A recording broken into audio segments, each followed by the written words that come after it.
Well, Mr. President, it's good to see you again, my friend.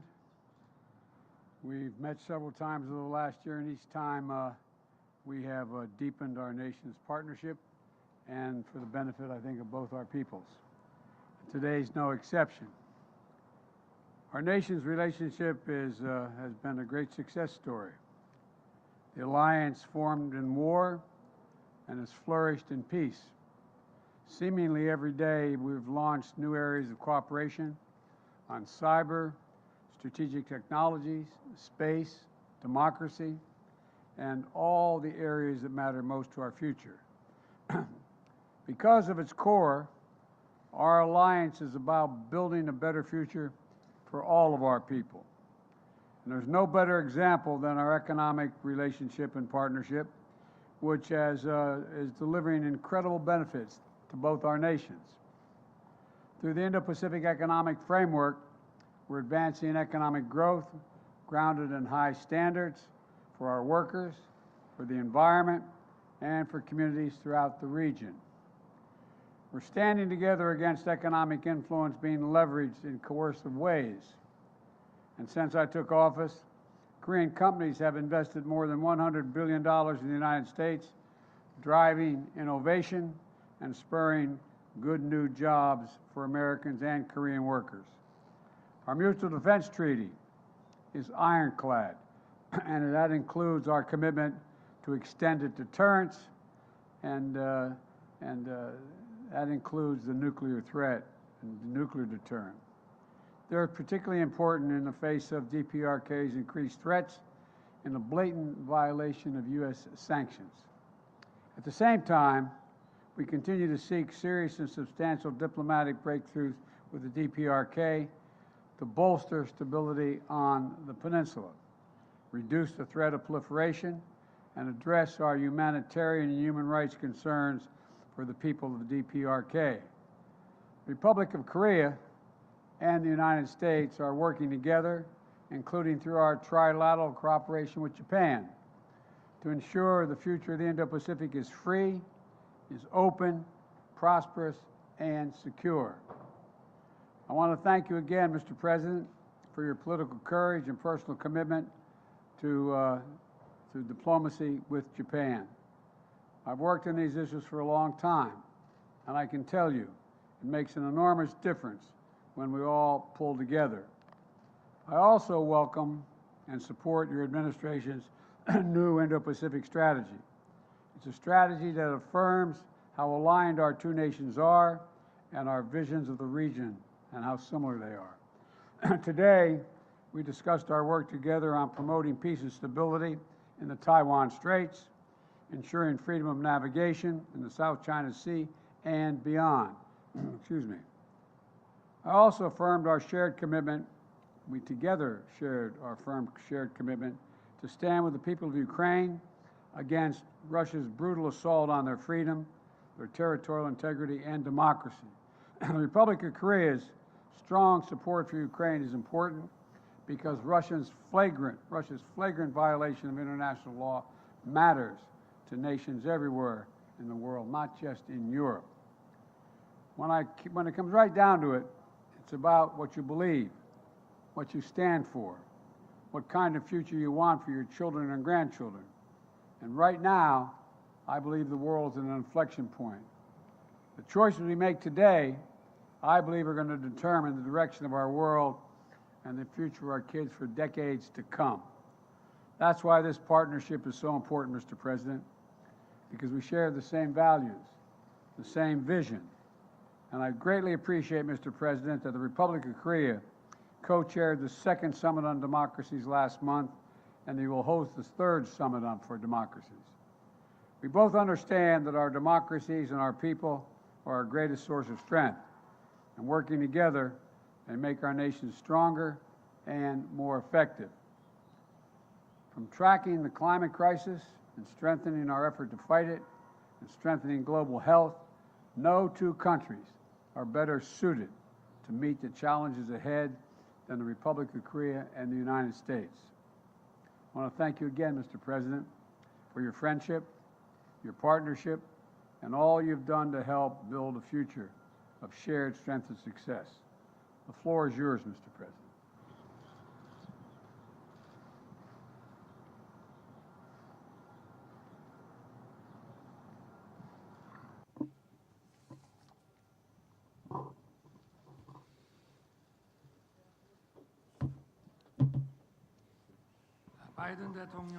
President Biden, thank you for your special and warm hospitality.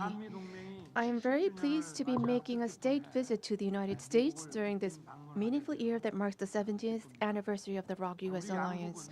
Our two countries have overcome challenges and crises during the past 70 years based on the deep roots of freedom and democracy, building a value alliance that is strong, resilient, and sustainable.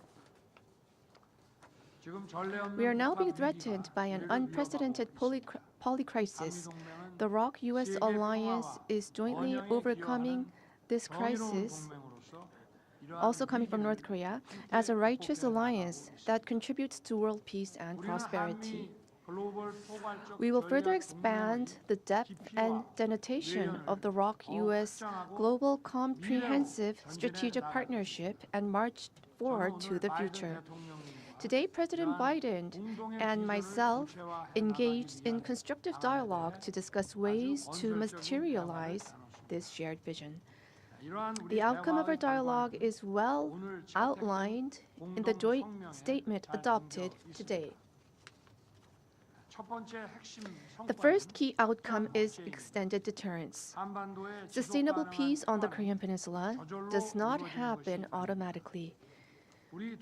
Our two leaders have decided to significantly strengthen extended deterrence of our two countries against North Korea's nuclear and missile threats so that we can achieve peace through the superiority of overwhelming forces and not a false peace based on the goodwill of the other side. Such a will and commitment is captured in the Washington Declaration. President Biden has reaffirmed his ironclad commitment to extended deterrence towards the Republic of Korea. Our two countries have agreed to immediate bilateral presidential consultations in the event of North Korea's nuclear attack and promise to respond swiftly, overwhelmingly, and decisively using the full force of the alliance, including the United States nuclear weapons. Our two countries have agreed to establish a nuclear consultative group to map out a specific plan to operate the new extended deterrence system. Now, our two countries will share information on nuclear and strategic weapon operations plans in response to North Korea's provocations and have regular consultations on ways to plan and execute joint operations that combine Korea's state-of-the-art conventional forces with the U.S.'s nuclear capabilities, the results of which will be reported to the leaders of our two countries on a regular basis. In addition, our two countries have agreed to further advance tabletop exercises against a potential nuclear crisis. In addition, deployment of the United States strategic assets to the Korean Peninsula will be made constantly and routinely. President Biden and I will continue to cooperate to strengthen extended deterrence between our two countries based on our historical and concrete agreement reached during our summit. Second, our two leaders have agreed to further strengthen the strategic partnership in economic security, which is directly related to the national economies of our two countries. President Biden and I welcomed the expansion of our firms' bilateral mutual investment in advanced technology, including semiconductors, electric vehicles, and batteries. President Biden has said that no special support and considerations will be spared for Korean companies' investment and business activities in particular. We have agreed to consult and coordinate closely so that the U.S. Inflation Reduction Act and the CHIPS and Science Act can further strengthen supply chain cooperations between the two countries in advanced technology. Furthermore, we plan on ramping up partnerships in cutting-edge technology. We have agreed to establish a dialogue for next-generation emerging and core technology between the U.S. National Security Council and the Korea Office of National Security pertaining to chips, batteries, biotechnology, quantum science, and other cutting-edge technologies with the aim of promoting joint R&D and experts exchange. We have also adopted a separate joint statement for strengthening cooperation in the rapidly emerging quantum science and technology domain.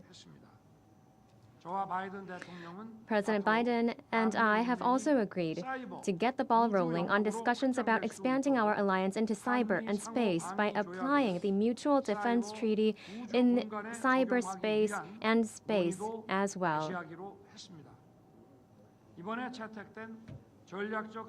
We have also agreed that the strategic cybersecurity cooperation framework adopted this time around will serve as the foundation on which we address cyber threats together and boost cooperation in information sharing, collection, and analysis.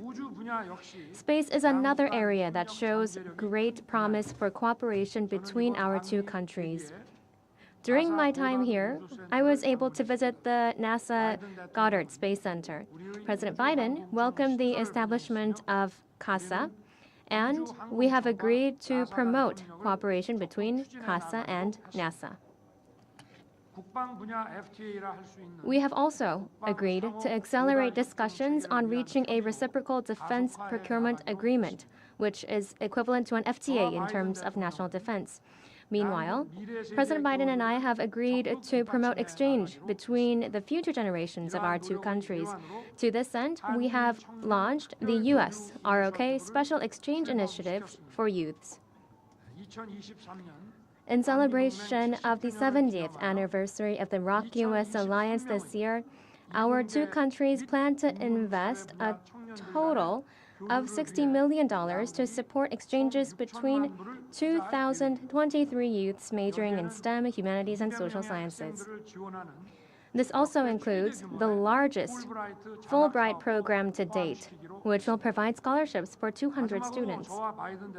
Last but not least, President Biden and I have agreed that South Korea and the United States, as key partners in achieving stability and building peace in the Indo-Pacific region, will put our heads together as we implement our Indo-Pacific strategies to strengthen our cooperation in addressing regional and global challenges.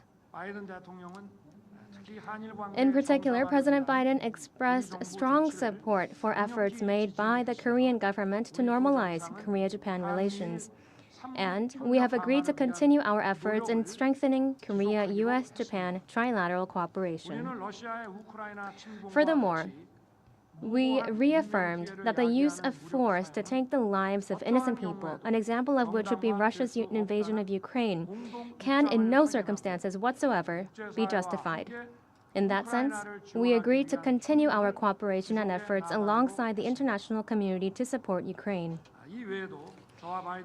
During this meeting, we also discussed plans through which our two countries can take a leadership role in addressing global challenges such as climate change, international development, and energy and food security.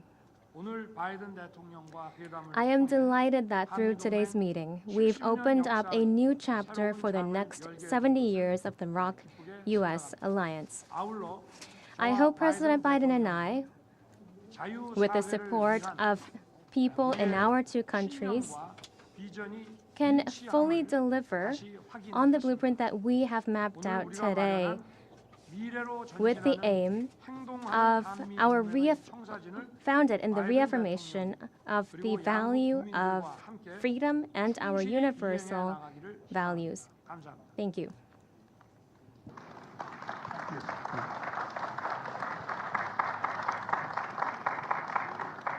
Now we're going to take some questions. The first question is from Courtney of the Los Angeles Times. Thank you, Mr. President. Your top economic priority has been to build up U.S. domestic manufacturing in competition with China. But your rules against expanding chip manufacturing in China is hurting South Korean companies that rely heavily on Beijing. Are you damaging a key ally in the competition with China to help your domestic politics ahead of the election? And one for President Yoon. There have been concerns since last year that North Korea will soon be conducting its 7th nuclear test amid growing domestic support in your country for your own nuclear weapons. Meanwhile, Russia has suggested it could send its latest weapons to North Korea if South Korea sends lethal aid to Ukraine. How do you seek to manage the North Korea risk amid obligations to Ukraine and NATO? Thank you. Let me respond to your question first. My desire to increase U.S. manufacturing and jobs in America is not about China. I'm not concerned about China. Remember, America invented the semiconductor. We invented it. We used to have 40% of the market. And we decided that what we're going to do over the past, I don't know how many decades, we decided that it was going to be cheaper to export jobs and import product. And along came the pandemic. And the pandemic taught us that we used to have, as I said, 40% of the market just some years ago. Now it's down to 10%. And again, we invented the supercomputer. So I decided to go out and see what we could do to increase our hold on the market once again. And so what I did was I went around the country, as well as, in addition to passing the Chips and Science Act, I, in fact, visited countries around the world. And 2 significant South Korean companies decided they were going to invest billions of dollars in chip manufacturing in the United States. It wasn't designed to hurt China. It was designed so we didn't have to worry about whether or not we had access to semiconductors. For example, during the pandemic, what happened was all of a sudden everybody started to learn the phrase supply chain. A year ago, no one knew what the hell everybody was talking about when he said supply chain. But now they all know. And we lost access to these semiconductors, in which new automobiles in the United States need 30,000 of them just to build a new automobile. And we didn't have them. So we started to invest here. And what happened was, when we encouraged the investment through the Chips and Science Act, and now we have enormous investment in the United States, well over $200 billion in long-term investment in semiconductors. And we're rebuilding the economy of the United States with those semiconductors. It's not designed to hurt China. The only thing I did say with regard to China, there are certain extremely sophisticated semiconductors that we have built that are useful for nuclear and or other weapon systems. Those we are not selling. We're not exporting to China or anyone else. And so that's the context in which this has all occurred. In the meantime, we're creating thousands of jobs and bringing back a sense of pride and dignity to so many towns in the country where all of a sudden, over the last 3 decades, we found out that factory that had 600 people shut down. The soul of that community was lost. And so I made sure when the semiconductors were coming back that they were not just going to go to the coast, they'd be all over the country. And so we have a significant field of dreams outside of in Ohio, outside of Columbus. We're in Texas, we're in Arizona, anyway, they're all over the country. So it's not viewed to hurt anyone else. We are providing access to those semiconductors. We're a supply chain you can count on. But we are not going to sit back and be in a position where we don't have access to those semiconductors. We are not going to be a place where we're the end of that line. We're the beginning of it. And it's generating significant economic growth in America and not hurting anybody. And by the way, it's creating jobs in South Korea. It's creating jobs in South Korea, not just with SK, but anyway, with Samsung and other industries. So I think it's a win-win.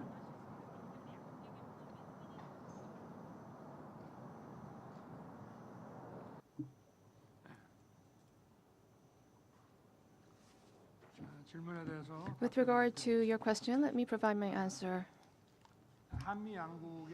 Korea and the U.S., based on its Washington Declaration, our 2 countries have agreed to strengthen extended deterrence, and the implementation level is different from the past. First of all,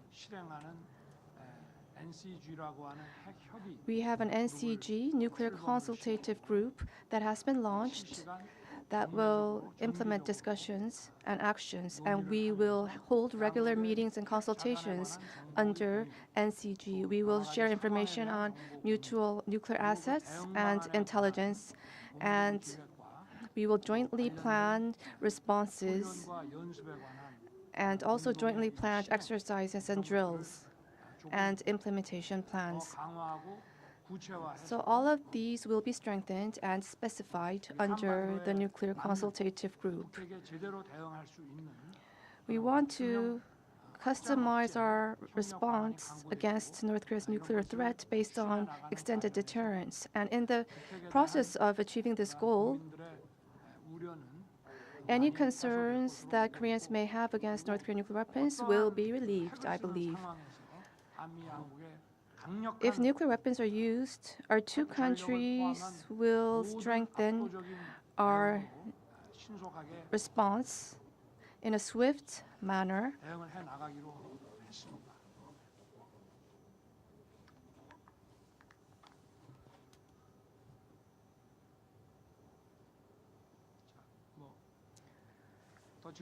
Any further questions to me?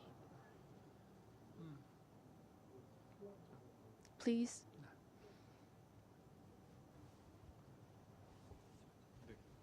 네, 안녕하세요. 저 MBN의 원중희 기자라고 합니다. Reporter 저도 양국 Won from 대통령 두 분께 질문을 한 가지 드리고 NTN. 싶은데요. I have two 답변 questions 지금 주셨지만 for 확장제 you. 관련해서 With regard to 이번에 extended 한미 deterrence, 그룹이 좀 구성됐을 때 the NCG that has been 여기 formed, 작동하는지에 대해서 좀 여쭤보고 싶습니다. how will 이를테면 Korea 핵무기 function 탑재가 under 가능한 NCG? 미전략자산 운용에 Any kind of 관여하게 되는지 이런 부분 nuclear 설명 equipped 가능하시면 좀 nuclear 부탁드리고요. assets will 관련해서 be in 바이든 function. 대통령께 여쭤보고 싶은 것은 And to President 오늘 발표 Biden, 보면 한국은 이제 NPT 체제를 유지하면서 Korea is to 확장 억제를 maintain the 강화하는 NPT 방식을 and it is to 채택을 strengthen 했는데요. extended deterrence, 보시기에 correct? 이 정도면 So, 북핵 위협에 based on your 대해서 view, 한국 do you 국민들이 think 느끼기에 this is 좀 enough 안심할 만한 to 수준이라고 guard Korea against the 판단하시는지 North Korean nuclear 여쭤보겠습니다. threat? Thank you very much. 핵 협의 Well, let me address your question about the activities of the NCG. We are going to be sharing information and we are going to be acting jointly. That is the key. I can't talk to the specifics right now about what type of information and what type of specific activities we will be conducting. But however, under the nuclear umbrella, our extended deterrence was a lot lower. So right now, it's an unprecedented expansion and strengthening of the extended deterrence strategy under the Washington Declaration, which will create the NCG. The implementation and the response at this level has never thus far been this strong. So this is a new level of extended deterrence, much stronger, that I can say with confidence. The response that I would give you is that extended deterrence means that we are having more consultation with whatever action is to be contemplated or taken. And we made it really very, very clear. The ROK has repeatedly confirmed its commitment to the Non-Proliferation Treaty. And the Washington Declaration is a prudent step to reinforce extended deterrence and respond to advancing DPRK nuclear threat. Look, a nuclear attack by North Korea against the United States or its allies or partisans or partners is unacceptable and will result in the end of whatever regime were to take such an action. And it's about strengthening deterrence in response to DPRK's escalatory behavior and to deal in complete consultation. And, you know, the idea that I have absolute authority as Commander-in-Chief and the sole authority to use a nuclear weapon, but, you know, what the declaration means is that we're going to make every effort to consult with our allies when it's appropriate, if any action is so called for. Certainly, we talked about this and some other things today, but the bottom line here is there's even closer cooperation, closer consultation, and we're not going to be stationing nuclear weapons on the peninsula, but we will have visits, ports visits of nuclear submarines and things like that. We are not walking away from that.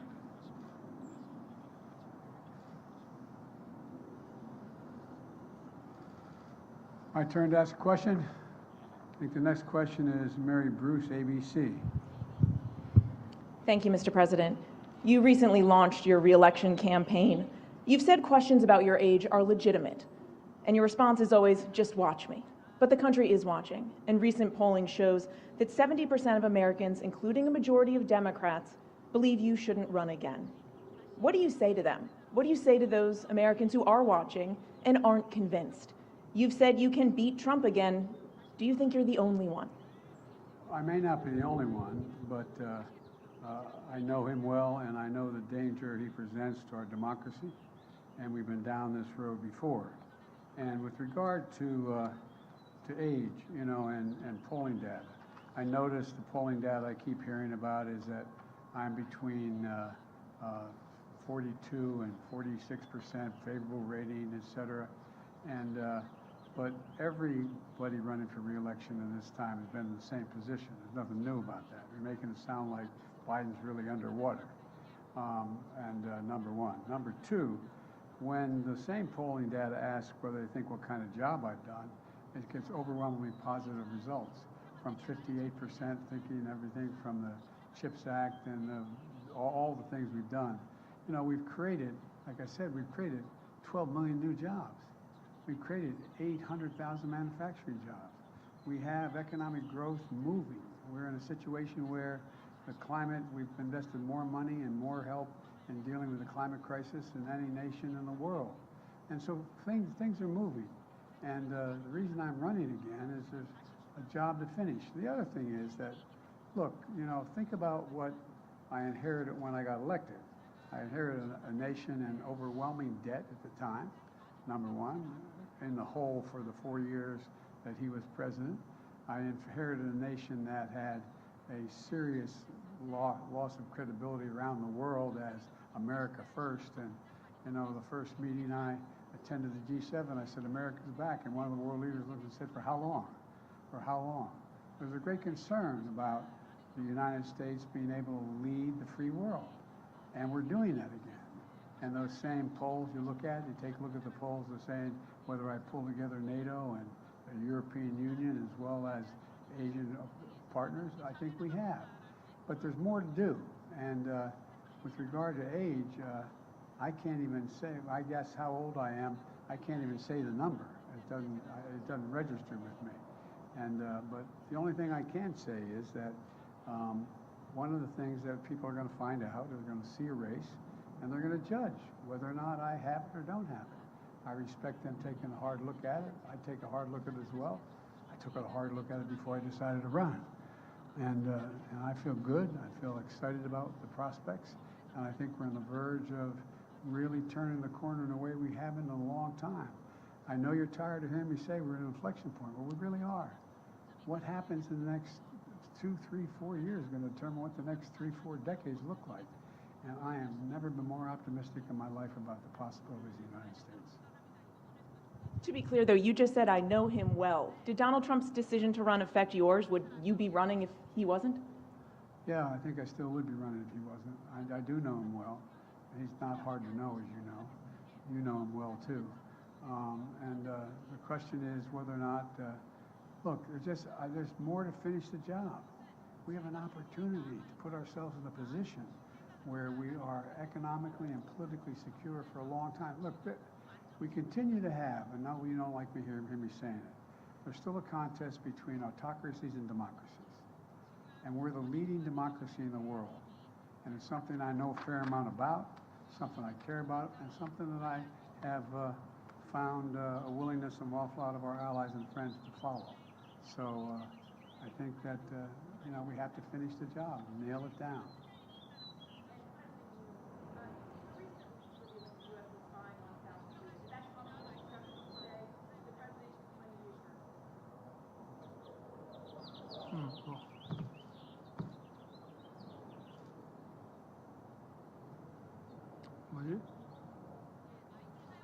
You need to repeat the question. The mic was not used. We could not interpret.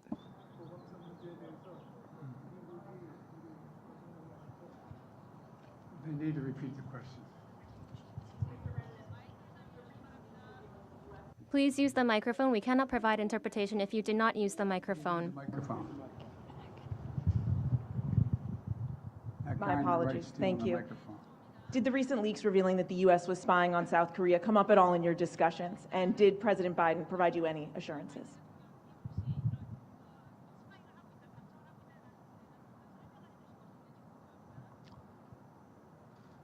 네, 지금 뭐 한미 간에 그 부분에 대해서는 With regard to that, 소통하고 we are communicating between our two countries and we are sharing necessary information. I believe that investigation is underway in the United States. So 다양하고 이런 복잡한 various and complex variables are always in play. We need time to wait for the investigation results by the United States, and we plan to continue to communicate on the matter.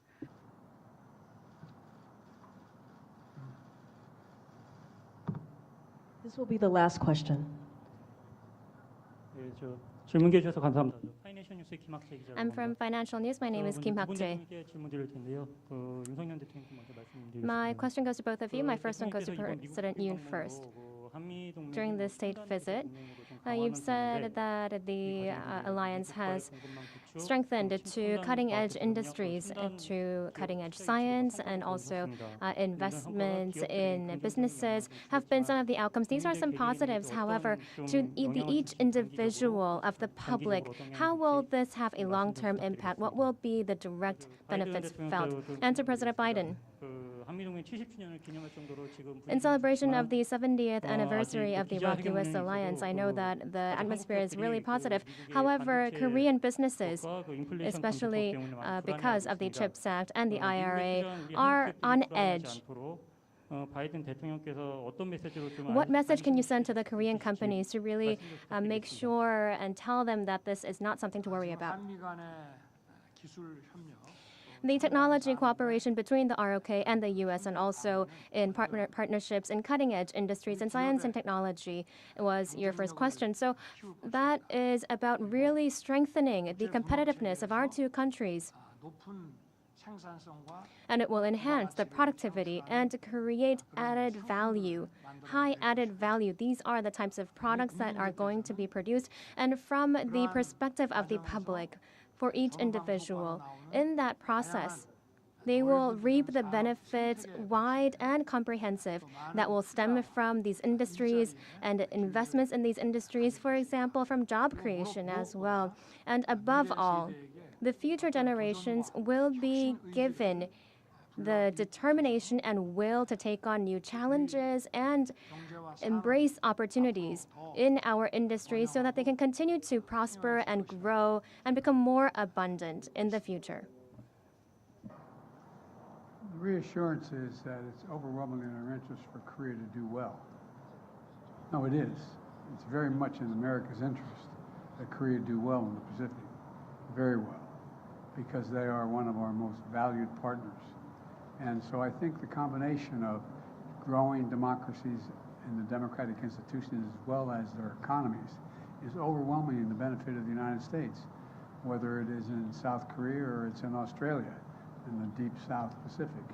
And so I think that there's a reason, overwhelming reason. Plus, in addition to that, we're increasing the number of student exchanges, access to more information between our folks, educating our people, as well as we're going to be cooperating everything from space to technology to medicine. And so there's so many opportunities we have. And I don't think at least we don't, and I don't think so far, most of the South Korean companies believe that there's somehow a U.S.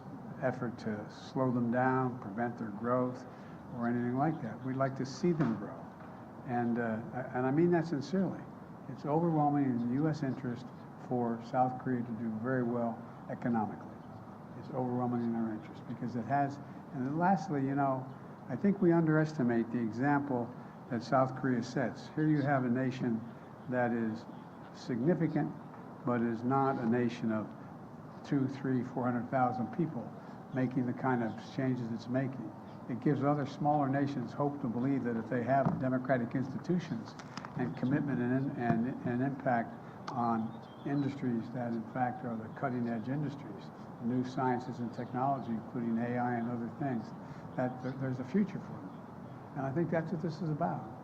And so we view South Korea's economic growth as a benefit to the United States as well as freedom around the world. Thank you all so very much. Appreciate it. Distinguished guests, please remain in your seats until the official delegations have departed.